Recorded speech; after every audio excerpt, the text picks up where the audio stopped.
¿Qué tal? Buenas noches, bienvenidos a Granada Debate, bienvenidos a este programa en este martes en el que continuamos, ya sí, en plena campaña electoral. En el último programa estábamos a punto de iniciar la campaña, a escasos minutos prácticamente, y ahora sí ya ha arrancado oficialmente, estamos en Semana Santa, también en campaña electoral, y hoy nos acompaña el número 1 de la lista de Ciudadanos al Congreso por la provincia de Granada, Fran Hervías. Buenas noches, bienvenido. Hola, buenas noches, ¿qué tal? Vamos a entrar en materia, de hecho, con el tema de las elecciones generales, que es el que nos va a ocupar en gran parte de este debate hoy. Todas las previsiones sitúan el crecimiento de Ciudadanos en esa entrada muy fuerte en el Congreso también en estas elecciones. Puede que su formación sea clave a la hora de formar un gobierno, un futuro gobierno en España. ¿Se sentirían cómodos en un gobierno a la andaluza también a nivel nacional junto al PP y Vox? ¿O sería posible una aproximación todavía al PSOE de Pedro Sánchez? Bueno, nosotros lo hemos dicho muy claro, ¿no? Nosotros no nos gusta engañar a la gente ni ir a medias palabras, sino que nos gusta ser sinceros y decir la verdad. Y de hecho hemos sido el único partido ahora en esta campaña que estamos hablando claro y estamos diciendo qué es lo que vamos a hacer con los votos de los españoles. España está en situación de emergencia nacional. Estamos viendo cómo el señor Pedro Sánchez ha entregado los votos constitucionalistas del Partido Socialista, los ha entregado a los separatistas, y estamos viendo cómo la política económica la está marcando el señor Pablo Iglesias y la política territorial el señor Torra, el señor Puigdemont y hasta Bildu, ¿no? Y para nosotros eso es una línea roja y es una traición al conjunto de los españoles, ¿no? Pues ver cómo el señor Pedro Sánchez a toda costa pues ha pactado con aquellos que quieren dividir España, romper España y al fin y al cabo tener que decidir los presupuestos dónde van, el dinero de todos los españoles, que si van a Cataluña, si van a Granada, dónde tienen que ir, pues eso es una línea roja que nosotros no lo vamos a permitir y no lo vamos a sobrepasar. Por eso hemos dicho claramente que nuestro objetivo es que el señor Sánchez no siga presidente del gobierno de España, es una situación de emergencia nacional. Los españoles se merecen un gobierno limpio, sin mochilas, sin ataduras, que pueda mirar a los ojos de los españoles, y estamos convencidos que Albert Rivera es el mejor presidente que puede tener nuestro país. Pero es evidente que estamos en una situación actual, ¿no? En una situación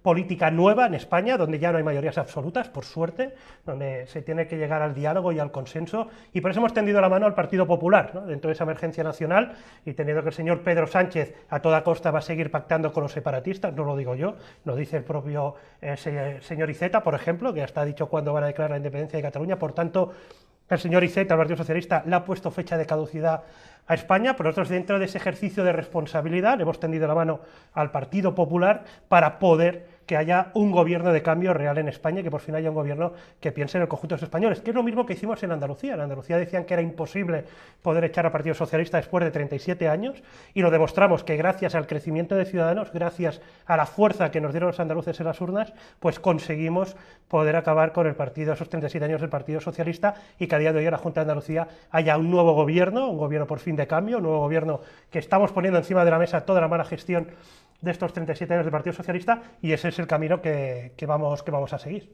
Paso a presentarles a quienes nos acompañan esta noche en la mesa de Granada Debate. Enrique Moratalla, consejero de Cultura, cantautor, bienvenido, buenas noches. Consejero de Cultura. Exactamente, eso decía, ex consejero. Pero que he dicho siempre, ex consejero, no. Juan Pérez, productor audiovisual, Hola. Bienvenido, buenas noches. Buenas noches. Y también Agustín Ruiz Robledo, catedrático de Derecho Constitucional, buenas noches. Buenas noches, Andrés. Pues empezamos contigo, Agustín, todos los temas que quieras plantear también a nuestro invitado. Yo empezaría mi pregunta justo donde la ha dejado Fran. Bueno, ya hemos ganado las elecciones, ya es Rivera presidente del gobierno, ¿y cuáles son los 2 o 3 principales problemas que tiene que afrontar ese nuevo gobierno presidido por Rivera?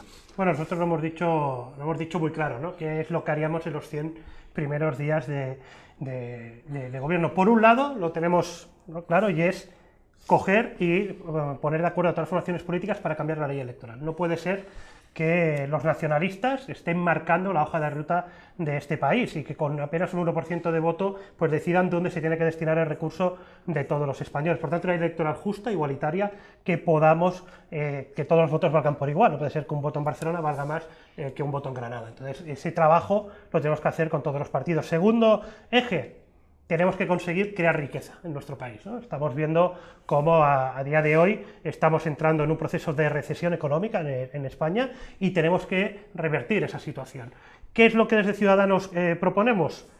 Ejes muy básicos y fáciles de hacer, ¿no? Por un lado, a los autónomos y emprendedores tenemos que darle una alfombra roja para que puedan crear empleo y crear riqueza en nuestro país. Hemos sido, por cierto, el único partido en los últimos 10 años que hemos conseguido impulsar una ley de autónomos. Hay que tener en cuenta que hay más de 3 millones de autónomos en España, de los cuales más de 63.000 están en la provincia de Granada, y son personas que consiguen crear empleo y riqueza en nuestro país, más de 300 empleos diarios. Entonces tenemos que trabajar con esa alfombra roja, con diferentes medidas. Por un lado, poder ampliar esa tarifa plana a 2 años para que puedan crear empresas y crear empleo. Por otro aspecto, algo también que sufren mucho los autónomos, la conciliación laboral. Por eso también proponemos que los autónomos, o que son padres o madres, puedan tener esa facilidad de conciliación laboral y por tanto no pagar la cuota de autónomos durante los siguientes 2 años. Y algo también que sufren mucho: un autónomo tiene que pagar la factura del IVA al Estado sí o sí, independientemente de que hayan cobrado la factura. Eso no puede ser. Los autónomos no es el Banco de España y no tienen que estar financiando al país hasta que no cobren, ¿no?, de esas facturas que tienen pendientes. Más aspectos. Equiparación salarial. Si me permites, Fran, Sí. y a riesgo de ser muy técnico, yo no acabo de ver que un voto en Barcelona valga más que un voto en Granada. ¿Por, Sí, qué, porque- ¿Por qué vale igual? Vale lo mismo. Es que no, evidentemente, con la ley electoral actual que tenemos, hay que recordar que esa ley actual pues se basa en poder primar y sobrevalorar que los votos de las zonas nacionalistas pues pudiesen valer más que en el resto del territorio. Eso se tiene que corregir. Un 1%, con un 1% de voto, que tenga Esquerra Republicana, llega a tener 4 o 5 veces más escaños que el conjunto de un partido nacional que tenga ese 1%. Entonces es evidente que está sobrerepresentado pero los eso, partidos. pero eso no es así. Eso no es porque el voto en Granada valga menos, cuidado. El voto en Granada no vale menos que en Barcelona, ni mucho menos. Donde vale más el voto es en Soria, en Palencia, En Gerona, en Lérida, en Tarragona, en las está sobrerepresentado. circunscripciones pequeñas. El problema es que Ciudadanos tiene un montón de votos en toda España que no consiguen representación.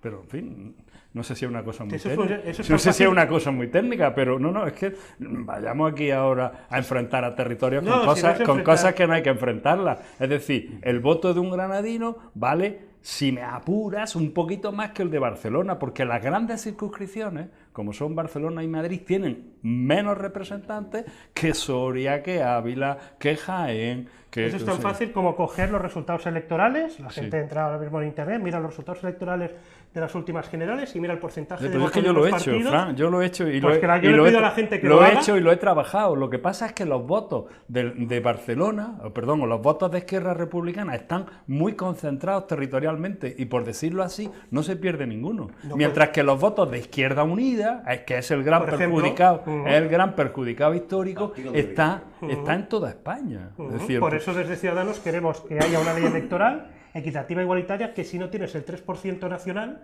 no puedas tener representación en ámbito nacional, porque consideramos que el 1% de los españoles no puede decidir el futuro del 98% o de sea, los pondría españoles. una barrera nacional.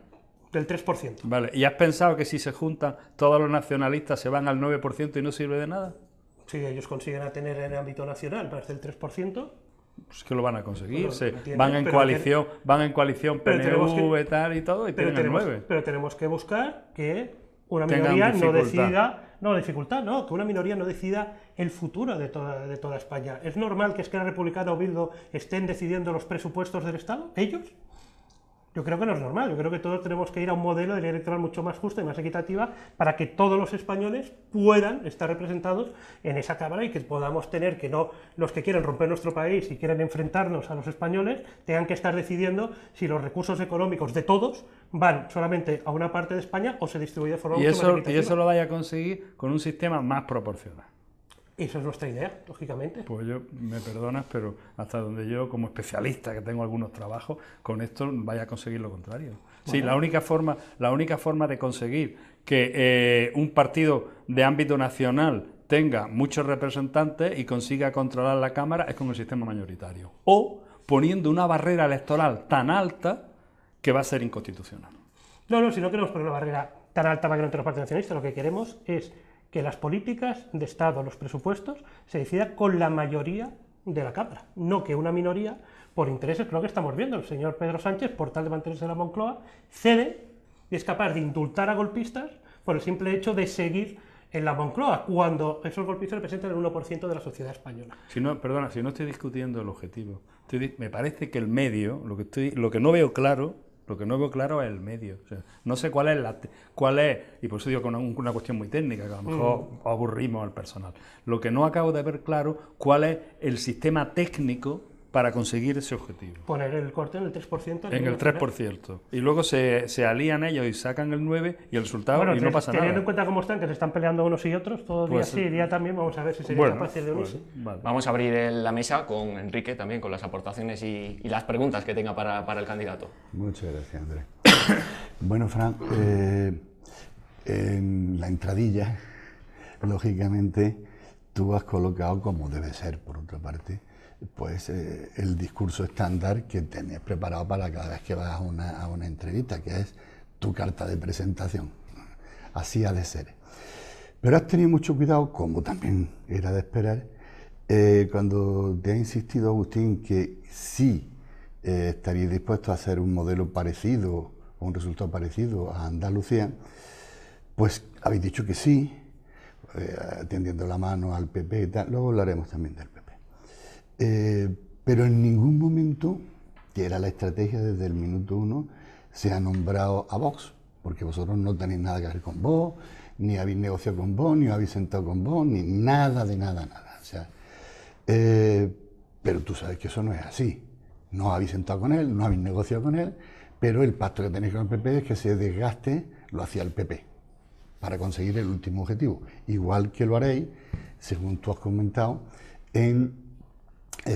a nivel nacional. Si es que la aritmética es tozuda, pero si la aritmética da, pues sí lo haríais. Vosotros habéis hecho la valoración, una vez pasado lo de Andalucía, de el resultado, la convulsión que ha habido en gran parte de vuestro electorado por esa situación, o pensáis que no ha tenido ninguna repercusión y que la gente no lo ha asumido con cierta naturalidad. Esa es la pregunta. Es que nosotros no somos un partido que vamos con la calculadora electoral. Ahí, bueno, si hacemos esto, ganamos votos, si hacemos esto otro, perdemos, si hacemos... No nos gusta. Nosotros tenemos unos valores, un programa, unas líneas y un proyecto y un futuro para nuestro país, y eso es lo que nosotros miramos y es lo que vamos analizando. Vox en Andalucía decidió si quería que siguiera el Partido Socialista o quería que gobernara Ciudadanos con el Partido Popular. Y ellos decidieron, nosotros no nos sentamos con Vox a negociar, como quien ha dicho, absolutamente nada de nada. Ahora que Vox quiso apoyar ese gobierno de cambio en Andalucía, bienvenida a la democracia, ¿no? Y los grupos y los parlamentos autonómicos y las cámaras autonómicas. La democracia, al fin y al cabo. Entonces, la aritmética, debido a la democracia, sumaba ese cambio. Correcto. Y Vox decidió apoyar ese cambio. Veremos qué resultados se sacan, ¿no? Y los españoles a dónde ubican a cada uno, ¿no? Veremos si Vox acaba sacando 5 escaños, 10, 15 o no saca ninguno. Lo veremos según los sondeos, parece que sacarían 10, 15 escaños, ahí hay lo que van diciendo. Pero bueno, independientemente, el día 28 veremos los españoles a dónde nos ubica cada partido y nosotros, insistimos, que vamos a tender la mano al Partido Popular para que haya ese gobierno de cambio. Vox tendrá que decidir nuevamente si quiere que el señor Pedro Sánchez siga en el gobierno y gobernando España o apoyará un gobierno liderado por Ciudadanos. Muy bien. Cuando ha empezado tu intervención, a mí me ha llamado mucho la atención el discurso que a mí me pone nervioso por el grueso de las definiciones y de las palabras. Golpista, ataque. ¿Realmente ese lenguaje es necesario? Pregunto, ¿es necesario en estos momentos de crispación? Porque hay un momento de crispación. Y luego pregunto, ¿qué ha cambiado con Pedro Sánchez en estos últimos tiempos que no hubiera ocurrido con los gobiernos anteriores, con los nacionalistas, pregunto? Porque el momento álgido del nacionalismo catalán, o el secesionismo catalán, ocurre con Rajoy. Los gobiernos anteriores, todos, incluido Aznar, negocian con los secesionistas. Es decir, ¿por qué ahora Sánchez es un señor que negocia con los golpistas? Yo le he oído oigo auténticas barbaridades. Un lenguaje que, desde mi punto de vista, que soy un pacifista, incluso convencido, me resulta agresivo, me resulta violento, cuando te pones a plantear y dices, o buscar paralelismo y dices, ¿pero qué ha cambiado? ¿Qué ha hecho este hombre? Porque los presupuestos generales también los han apoyado permanentemente vascos y catalanes, de todos los gobiernos. ¿Realmente es una estrategia o hay una verdad en esas definiciones o en esas formas de comunicar a la ciudadanía? No, yo creo que es evidente que en Cataluña hubo un golpe de Estado. Es decir, creo que es evidente, cuando de golpe hay violencia, se intenta quitar las armas a nuestras fuerzas y cuerpos de seguridad del Estado, se agrede, se señala, pues creo que es evidente que se declara desde una institución que representa al Estado, a España, declara la independencia. Vamos, yo creo que eso es un golpe de Estado de manual, es decir, eso es una realidad y por tanto las personas que ejercieron ese golpe, pues para mí son golpistas. No es necesario tener que entrar con un tanque para declarar la independencia. Vimos cómo, y ellos lo decían, que iban hasta las últimas consecuencias y declararían la independencia de Cataluña. Por tanto, son golpistas. ¿Qué ha pasado? Que el señor Pedro Sánchez actual no es el señor Pedro Sánchez de hace 2 o 3 años. No lo es. Ha cambiado rotundamente. Yo lo que sí les puedo asegurar que desde Ciudadanos Albert Rivera no va a pactar con los separatistas, con los golpistas, ni con Bildu para ser presidente de España. Y eso es una línea roja que nosotros vamos a llevar siempre, porque nacimos precisamente, por un lado, para regenerar España y luchar contra la corrupción, y por otro, para defender la igualdad y la convivencia y la unidad de nuestro país, una España unida pero diversa. Sí, y ese es nuestro eje. Me gustaría añadir un dato un poco técnico al argumento del golpe de Estado, ¿no?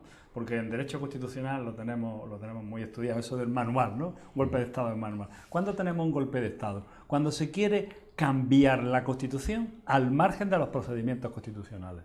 Por tanto, ¿podrá ser delito o no podrá ser delito lo que hicieron en octubre del 2017? Pero dentro de lo que llamamos la teoría del Estado, eso es un golpe de Estado sin ninguna discusión, ¿no? Con lo cual ya pensamos que los partidos que antes del otoño del 2017 pactaban presupuestos eran partidos que estaban dentro de la Constitución. Después del 2017 ya se han salido, ¿no? Y apoyan a los golpistas, que representan a un número importante de ciudadanos catalanes. Pero no la mayoría, si hacemos caso a las últimas Pero a un elecciones. grupo importante. Pero no la mayoría. No, la mayoría evidentemente no. Yo además creo que la mayoría está en otras posiciones muy distintas a las del Estado español y a las del Estado de los secesionistas catalanes. Creo que andan en otra feria. Bueno, yo creo que es evidente, ¿no? Que no hay democracia sin ley, no hay ley sin democracia. Una democracia sin ley es una república bananera, una ley sin democracia es una dictadura. Y creo que es evidente, ¿no? Eso también estaría dentro de lo que es el manual de primeros de derechos. Sí. Hans Kelsen se llama el gran teórico del golpe de Estado como ruptura de la en ese aspecto creo que es evidente. Esta es una democracia, más una de las democracias más avanzadas y más modernas del mundo, no digo yo, están ahí los datos. Por lo tanto, cuando nos encontramos ante una situación de las personas que, además por la fuerza, y lo vimos agresiones, que lo hemos visto, quieren declarar la independencia de nuestro país y por tanto después enfrentarnos y que haya una ruptura, cuando después hay unas elecciones y se ven que no representan a la gran mayoría de catalanes, ni siquiera a la mayoría, Ciudadanos ganó las elecciones en Cataluña. Era la primera vez que un partido que defendía los valores democráticos y constitucionalistas ganaba las elecciones en Cataluña, y lo hicimos nosotros. Sí. Por lo tanto, es evidente que no hay ni esa mayoría, y también es evidente que la metodología y las formas para conseguir la independencia no están dentro de la ley. ¿Que ellos quieren tener la independencia? Hay mecanismos. Nuestra Constitución se puede cambiar. Que vayan al Congreso de los Diputados y convencen a la mayoría de españoles que la independencia de Cataluña es una maravilla y que lo consigan. Porque yo, si Murcia se quiere independizar, yo quiero decidir sobre mi país. Y si Madrid se quiere independizar, yo quiero decidir sobre mi país, porque Cataluña también es parte de mi país, es parte de España. Por lo tanto, no podemos que una cosa que nos afecta a todos, lo tenemos que decidir entre todos. Candidato, yo quería preguntarle por una cuestión. Hablaba usted de en qué ha cambiado Pedro Sánchez para que Ciudadanos se haya alejado tanto de él, pero también podríamos preguntarle en qué ha cambiado Ciudadanos, porque un partido que en muchos aspectos presenta un discurso moderado, pero que ahora en Andalucía no tiene problemas en entenderse con Vox y que incluso no descarta entenderse con el PP y con Vox también a nivel nacional. Bueno, yo creo que no me he explicado muy bien. Nosotros no nos hemos sentado con Vox, por tanto no nos hemos entendido con Vox porque ni siquiera nos hemos sentado en una misma mesa. Por tanto, es evidente que no nos entendemos bien con Vox porque ni siquiera nos hemos sentado absolutamente a acordar ningún gobierno ni absolutamente nada. Nosotros insistimos, había la posibilidad, y la aritmética lo daba, de que hubiese un gobierno de España, un gobierno de cambio en Andalucía, y lo hicimos realidad, y además lo dijimos. En la campaña electoral de Andalucía también dijimos que no íbamos a volver a pactar con Susana Díaz porque Andalucía necesitaba un cambio. Y lo hicimos, lo demostramos, y ahí están los hechos. También llevamos 2 meses de gobierno y estamos viendo los cambios también, ¿no?, que se están haciendo, levantando alfombras, viendo también por esas listas de espera kilométricas ocultas durante todos estos años, también como subvenciones que llegaban de Europa que no se han liquidado, como la ley de dependencia, por ejemplo, han quedado muchos recursos ahí. Hemos también adelgazado, ¿no?, esa administración paralela, hasta un 19% de eventuales hemos conseguido también quitar, y también estamos invirtiendo, ¿no?, estamos consiguiendo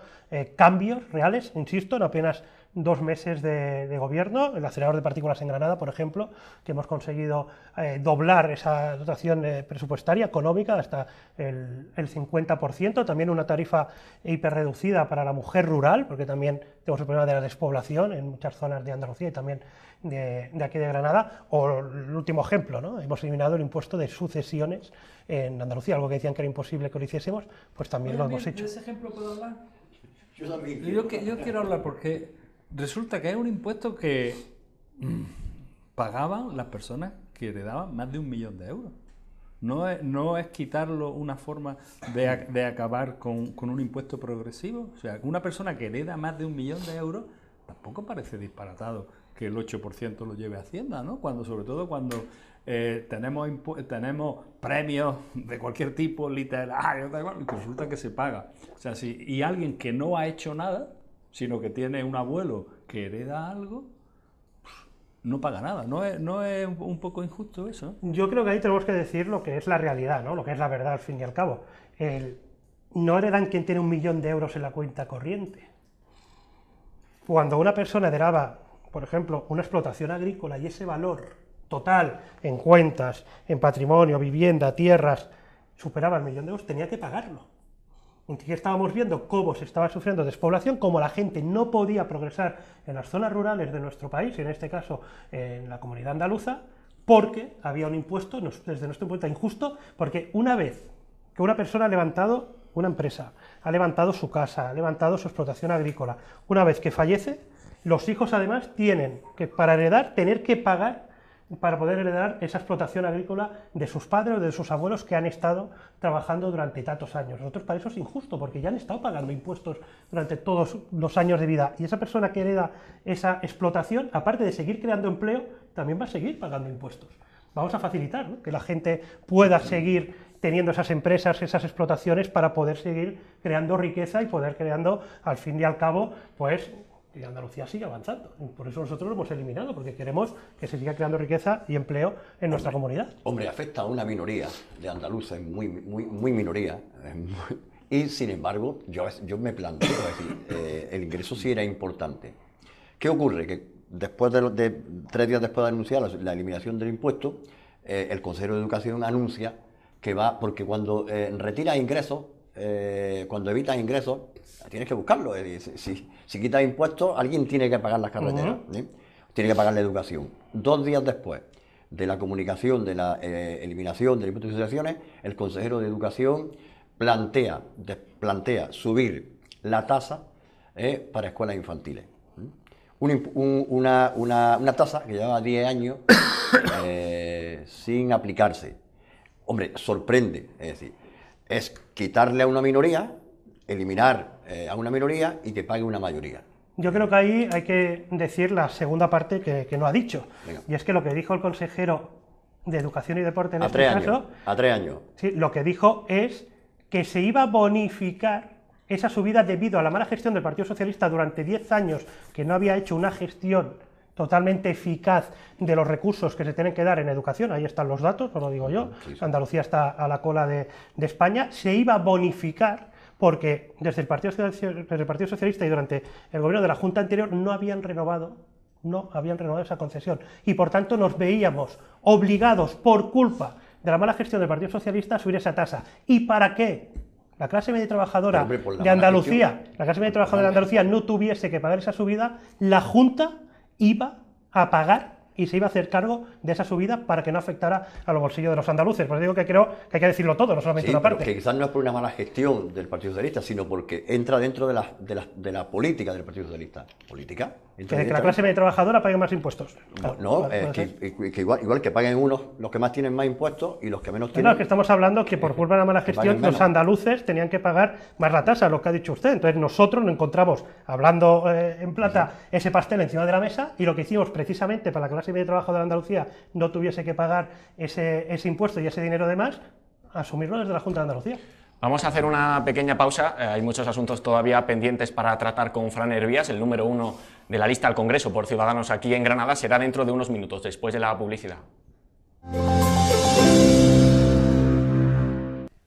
Seguimos en Granada Debate, hoy con el número 1 de la lista al Congreso por Ciudadanos aquí en Granada, Fran Hervías.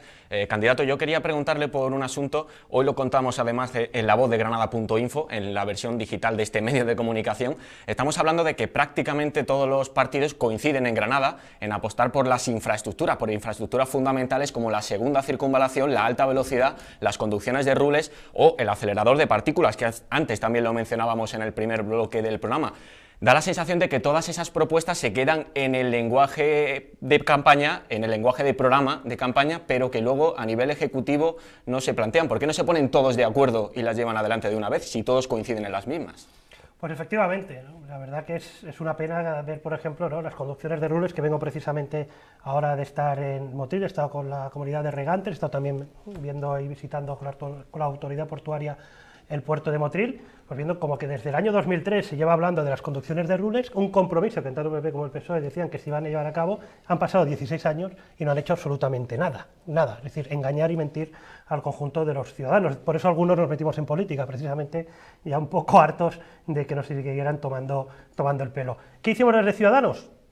Nosotros conseguimos impulsar una PNL en el Congreso, poner de acuerdo a todos los partidos para impulsar esas conducciones de rules, para que hubiese presupuesto suficiente para poder comenzar a hacer esas conducciones, pero cuando ha llegado la realidad, la hora de la verdad, ni el Partido Popular en sus presupuestos, ni el Partido Socialista han ejecutado ese compromiso que ellos dicen que tenían. Hay que tener en cuenta que las conducciones de rules no solamente es para regar toda la zona de la costa tropical, sino que se crearían hasta 15.000 empleos directos e indirectos. Estamos hablando de 15.000 empleos, la provincia de Granada tiene más de 83.000 desempleados, 15.000 empleos solo con las conducciones de rules. El puerto de Motril exactamente igual, tenemos un puerto totalmente infrautilizado, es el puerto más cercano a Madrid y es el único puerto que está directamente por una autovía conectada, no pasa ni por el centro de ninguna ciudad, no tiene ni un semáforo para entendernos. Y sin embargo vemos cómo no se apuesta de forma decidida por un puerto como el de Motril, que está muy bien ubicado estratégicamente, y en vez de que seamos, no pedimos ni ser más que el resto de provincias, ser iguales. Si se subvenciona el puerto de Almería, si se subvenciona el puerto de Málaga, si tenemos la línea con Melilla, el ferry con Melilla, que era rentable, ¿por qué se está degradando esa línea? Y se subvencionan las de Almería y las de Málaga. Pues vamos a potenciar aquello que funciona. El acelerador de partículas, exactamente igual, de Ciudadanos lo tenemos claro, por eso hemos doblado esa dotación económica de hasta el 50% para que se haga realidad ese acelerador de partículas en nuestra provincia, que crearía también en torno a unos 10.000 empleos. Pero además nosotros añadimos, independientemente del AVE, que veremos ahora qué excusa ponen para decir que el AVE no llega el mes que viene como tenían prometido. Bueno, van prometiendo y van pasando los meses. Hoy el señor Ábalos, el ministro de Fomento, decía que bueno, que ya miraríamos a ver cuándo llega el AVE porque no está muy seguro y es que primar antes la seguridad, es decir, ya están preparando el terreno para, por enésima vez, decirnos a los granadinos de que el AVE no va a llegar a Granada cuando estaba previsto. Pero yo es que además añado, por ejemplo, la línea 400, ¿no?, en el norte de la provincia, que sufre mucha despoblación, esa línea eléctrica que tenía que dotar de recursos, de energía, al fin y al cabo, a toda la zona norte de la provincia, para poder desarrollar un plan estratégico, para poder impulsar allí también empresas que puedan instalarse. Es evidente que también la ubicación geoestratégica del norte de la provincia es envidiable. Estamos entre Almería, Murcia, Granada, Málaga, tenemos que potenciar también esa línea 400. Al fin y al cabo, lo que queremos desde Ciudadanos es poder, con un poco de recursos económicos a ejecutar durante los siguientes años, poder crear empleo y riqueza en nuestra provincia. No nos podemos ir quedando a la cola de Andalucía, no tenemos que conformarnos, tenemos que ser valientes y efectivamente tenemos todos los partidos ir a una, pero con sinceridad. Lo que no se puede es prometer las conducciones de rules, no se puede prometer que el AVE llegaría tal fecha y que estemos en el 2019, hayan pasado 16 años de las conducciones de rules, o lo del AVE, por ejemplo. Cuando se habló del AVE en Málaga, al año siguiente se habló del AVE en Granada. ¿Cuántos años hace que tiene Málaga AVE y Granada? Al fin y al cabo lo que queremos también, y yo es lo que me gusta, ¿no?, que los partidos y que al fin y al cabo las personas sean sinceras y dejan de engañar a los ciudadanos, y cuando nos comprometemos en hacer algo y cuando hay dotación presupuestaria para poder hacerlo, lo hagamos. Y si no podemos, lo decimos. pero no podemos seguir mintiendo. Abrimos de nuevo la ronda de intervenciones con nuestros invitados. Enrique Moratalla. El gran problema, o si no el gran, uno de los más grandes estructuralmente que tiene el país es el modelo de las pensiones.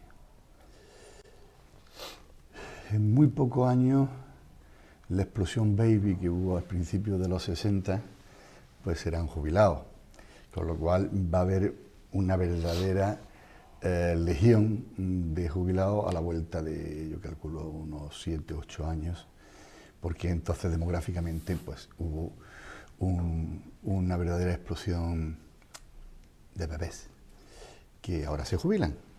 Entonces, ¿qué modelo defendéis vosotros para intentar que las pensiones sean sostenibles y que el sistema no se caiga? Nosotros llevamos defendiendo, además se ha escuchado, lo hemos reunido con colectivos lógicamente afectados, hay que garantizar las pensiones de nuestro país. Y para garantizar esas pensiones tenemos que crear empleo y tenemos que crear riqueza, si no es insostenible poder llevarlo a cabo. No podemos ir tirando de subvenciones ni podemos ir tirando de inventos de cara a la galería o decretos ley de que no se soluciona el problema real. Y el problema real es que tenemos una falta de natalidad, por un lado, no hay nacimientos en nuestro país, y por otra parte no se crea empleo. Con esos dos problemas originamos que nuestro modelo de pensiones, que tanto ha costado tener, no sea sostenible. Por eso desde Ciudadanos, por un lado, queremos potenciar a las familias, ayudar a las familias.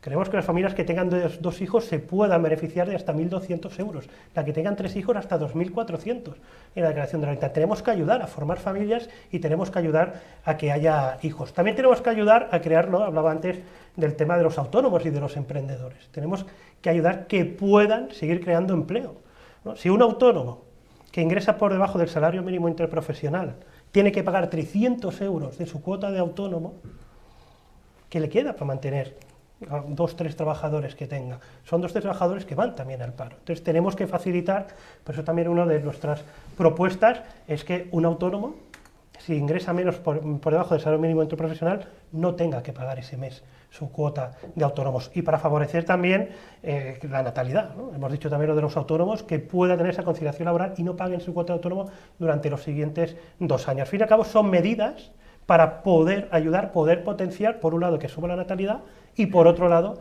crear empleo y riqueza en nuestro país. Y así será la fórmula para poder garantizar las pensiones de todos. Si no tenemos riqueza y no creamos empleo, no podremos seguir garantizando nuestras pensiones.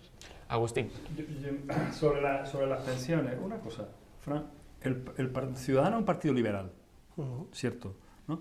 Y hasta ahora lo que estoy oyendo es queremos subvencionar, queremos ayudar... No estamos subvencionando, ¿no? Estamos aliviando fiscalmente a la clase media trabajadora. Vale. Pero no se plantean los partidos liberales, en esto de las pensiones, por ejemplo, plantean fondos de capitalización, que se acabe el sistema de reparto y que se vaya a un fondo de capitalización. ¿No plantea Ciudadanos esa posibilidad? ¿O simplemente lo que piensa es, una vez que no podamos, hacer como quiere Podemos? Bueno, porque se suban los impuestos y que se paguen las pensiones con impuestos. Nosotros lo que queremos es que se cree empleo, se cree riqueza para poder equilibrar esa balanza y que las pensiones se garanticen. Por eso todo nuestro modelo son alivios fiscales a la clase media trabajadora de este país para que puedan tener hijos y se pueda seguir creando empleo. Y eso es lo que buscamos y lo que queremos. Y esas medidas se han llevado a cabo en otros países. Perdón por mi torpeza. Entonces, se mantiene el sistema básicamente con sistema de reparto. Sí, y no sistema de capitalización como quieren los liberales. En general, en todo el mundo. A ver, nosotros tenemos ahí... Por curiosidad, saber hasta qué punto sois liberales o no. Entonces, nosotros tenemos ahí lo que es un modelo equilibrado, el de las pensiones, de reparto al fin y al cabo para el conjunto de nuestros pensionistas, para que puedan, lógicamente, tener una jubilación digna y para eso han estado trabajando durante toda su vida laboral y todos sus años, para poder tener una paga digna a partir de su jubilación, pero lógicamente tenemos también, ¿no?, que mejorar el modelo. Ese modelo también se tiene que mejorar y es evidente que tenemos que trabajar en esa línea, pero primero vamos a garantizar esas pensiones, vamos a aliviar fiscalmente a la clase media trabajadora y a partir de ahí ya buscaremos después ir mejorando el modelo, pero si no creamos riqueza y no creamos empleo no quedará nada ni siquiera para mejorar el modelo. Una pregunta, Lilo. Granada padece o tiene unos altos índices de desempleo, de paro. Hablan de crear empleo. ¿Cómo lo crearían? En todas las campañas y permanentemente todos los políticos hablan de crear empleo. A mí me llama la atención que habla de crear empleo quien no ha sido capaz ni de crearse su propio empleo en el ámbito privado. Es decir, me explico. Porque en muchos casos, es decir, quien ejerce la política lleva toda la vida ejerciendo la política. ¿Cómo se crea empleo si has sido incapaz de crear una pequeña empresa para buscarte tú la vida? Y ha recurrido en muchísimos casos.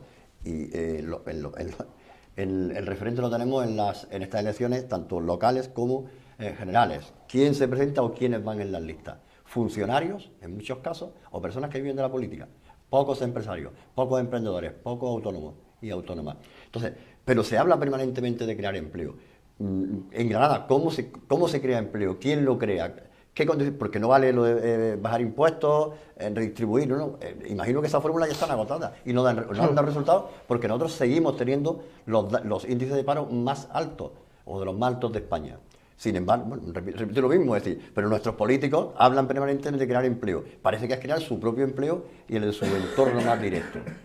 Pues muy sencillo, ¿no? Además, Ciudadanos, si algo se caracteriza es porque nuestros cargos públicos tienen vida anterior a la política, ¿no? Y eso también es positivo y es bueno verlo. Y además incorporamos empresarios, incorporamos autónomos.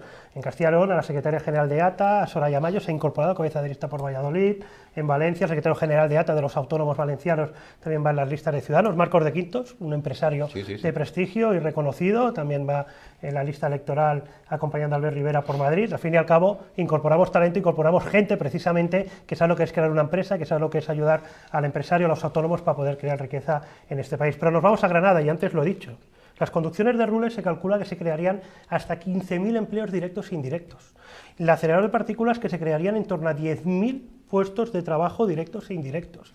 La línea 400, también en torno a 8.000 trabajos directos e indirectos. La llegada del AVE potenciaría todo el sector del turismo. Estamos hablando que de 83.000 parados que tenemos en la provincia, en torno a 40.000 se crearían con esos 4 grandes proyectos. Reduciríamos el paro a la mitad. Y esos son números, son hechos, que desde Ciudadanos lo llevamos, y es lo que queremos. Eso esas iniciativas son desde lo público. Desde lo privado no se habla. Es decir, crear empresas es crear tejido industrial. Claro. Crear industria.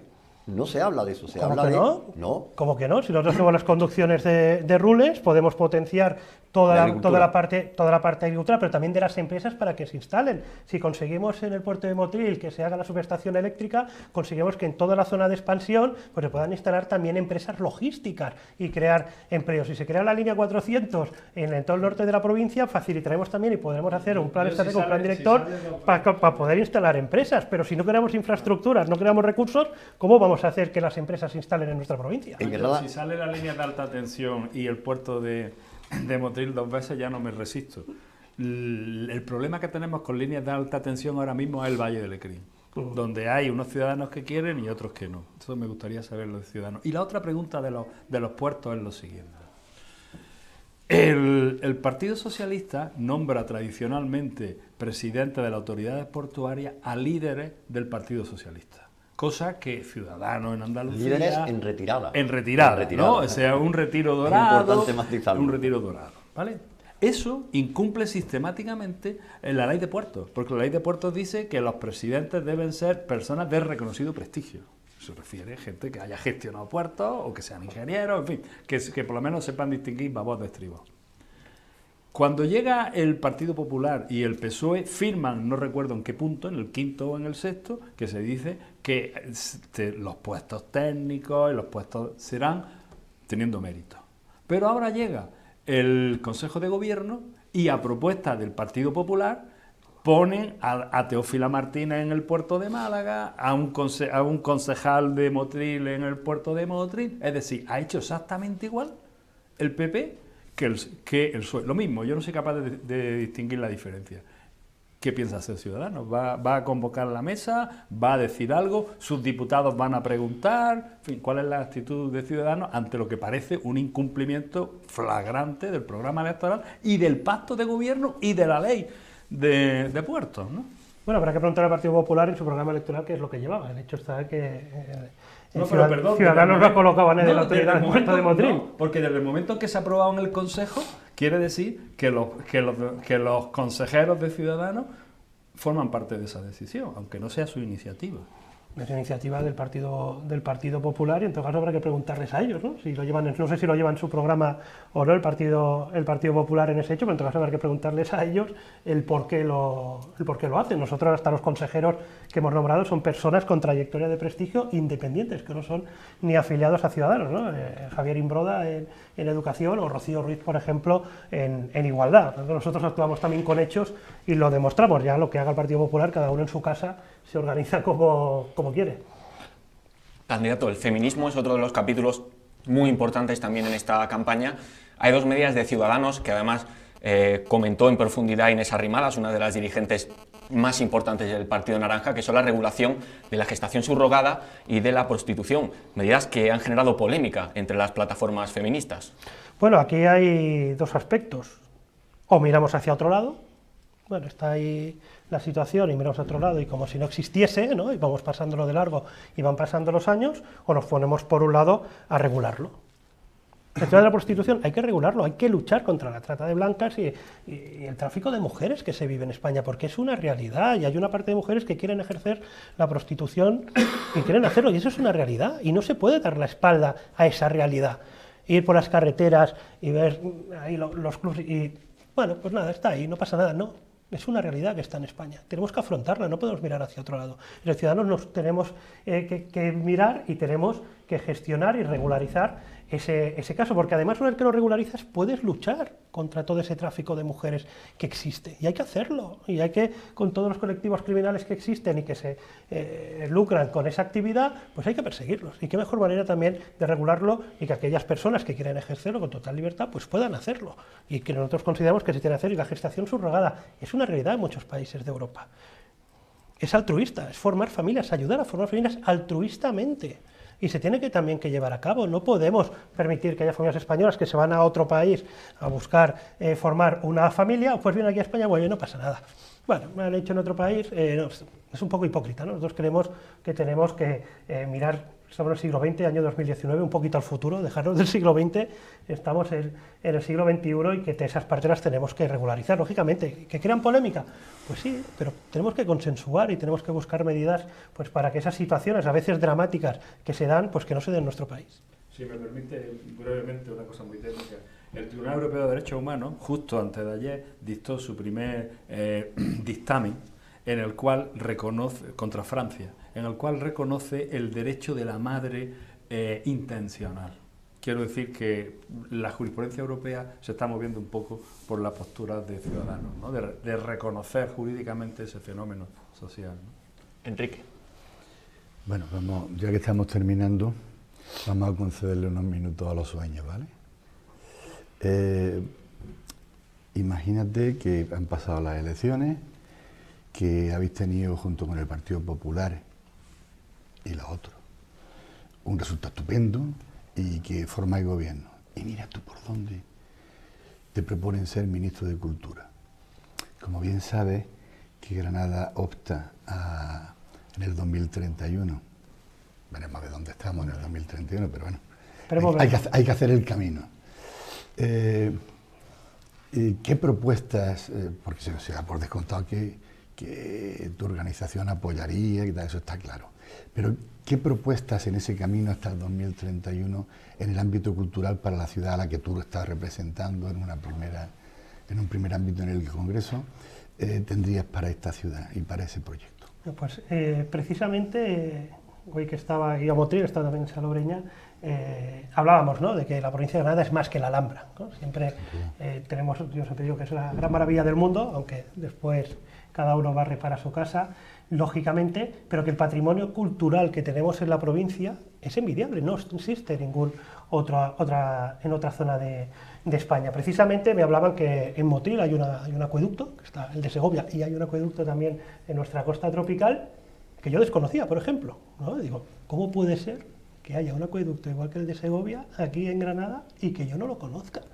Pues será porque no podemos solo vender la Alhambra. Tenemos un patrimonio cultural que tenemos que explotar, ¿no? Cuando te vas a la zona norte, los primeros poblados de Europa, ¿no? Y también es algo que se desconoce en muchas zonas de España y también del mundo, pues tenemos también que saber explotar todos esos vestigios y todo ese patrimonio que nosotros tenemos, porque, insisto, en Granada no es solo la Alhambra, no solo la catedral, sino que tenemos en nuestra provincia una riqueza patrimonial envidiable. Yo personalmente en Kentar se han encontrado vestigios, ¿no?, de la época morisca, que realmente si se explotaran y se pudiera haber recursos económicos para poder prevalecer todo nuestro patrimonio, pues para poder descubrirlo y poder potenciar al fin y al cabo el conjunto de la provincia. Yo estoy convencido de ello, estoy convencido que tenemos que también utilizar lógicamente el reclamo de la Alhambra, pero demostrar que Granada y el conjunto de su provincia tiene mucho más que lo que es la Alhambra.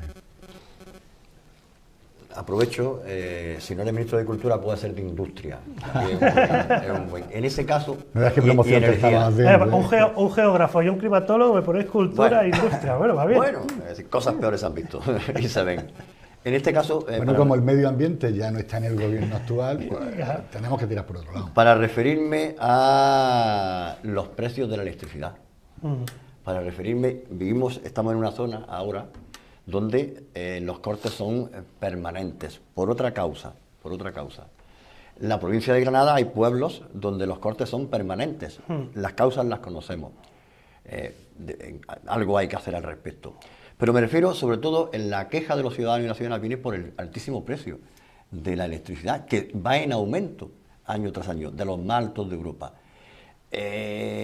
Si fueras ministro, ¿qué haría? ¿O qué puede hacer el ciudadano?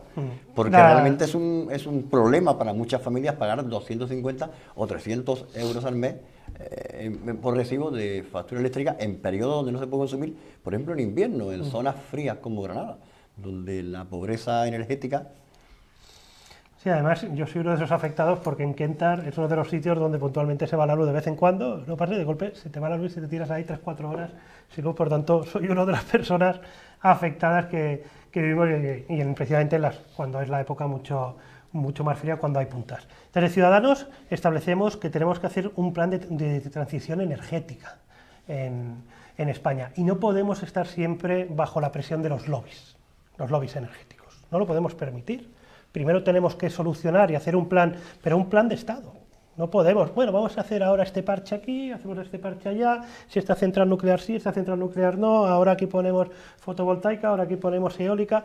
Hay que hacer un plan nacional de transición energética que permita, por un lado, tener todos los recursos suficientes para poder dotarnos y ese plan de transición energética que vaya a un plan de transición energética sostenible para poder aprovechar la energía eólica, la energía solar, pero de forma decisiva y poderlo aprovechar en aquellas zonas donde realmente se puede hacer ese aprovechamiento. Lo estamos viendo, España es uno de los países donde más parques eólicos existen y eso es envidiable, pero tenemos que seguir potenciándolo, pero no tenemos que creer.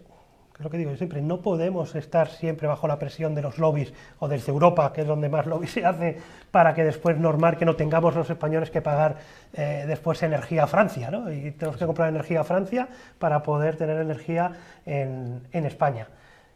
Y eso lo tenemos que abordar entre todos, es decir, ciudadanos, nosotros solos no vamos a solucionar el problema energético que tenemos en nuestro país, pero si nos sentamos con el Partido Popular, con el Partido Socialista, y llegamos a un consenso y ponemos sobre la mesa un plan nacional de transición energética, pues puede que para el año 2030 pues España tenga todos recursos energéticos totalmente sostenibles. Yo estoy convencido de ello, además como geógrafo que soy y climatólogo me apasiona lo que es el medio natural, yo estoy convencido que podemos lograrlo, pero insisto, lo tenemos que creer y tenemos además que destinar recursos y hacerle ver a los lobbies energéticos y a las grandes empresas que entre todos también tienen que poder aportar para poder conseguirlo. Hasta ahora los partidos se han puesto de acuerdo básicamente para nombrar a los presidentes y a los consejeros.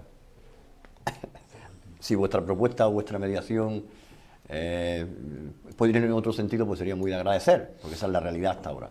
Nosotros lo hemos dicho y para acabar, que ya no está en contra de las puertas giratorias, ¿no? Estamos viendo con el Partido Socialista, yo que soy secretario de Organización Nacional, pues su secretario de Organización, pues exsecretario de Organización, pues lo han colocado en paradores nacionales, por ejemplo, ¿no? En esas puertas giratorias, que lógicamente lo que hablábamos antes, no se premia el mérito. Se tiene que premiar el mérito y no podemos convertir que las instituciones sean puertas giratorias para colocar a los amigos. Yo comencé a trabajar solo con 15 años, porque yo quería Ser un político trabajado. yo comencé a hacer la temporada de verano porque, vamos, me gustaba pues poder tener mis propios recursos económicos, y con 15 años, ilegalmente, por cierto, pues comencé a hacer ahí, a vender Coca-Colas, porque yo quería, es decir, que a algunos nos gusta trabajar y tenemos también vida anterior más allá de la política, y mi pasión, que era, por un lado, pues lógicamente la meteorología, estuve en el Servicio Meteorológico de Cataluña también, un año, y por otro lado la vocación de servicio, ¿no?, a los demás, inculcadas,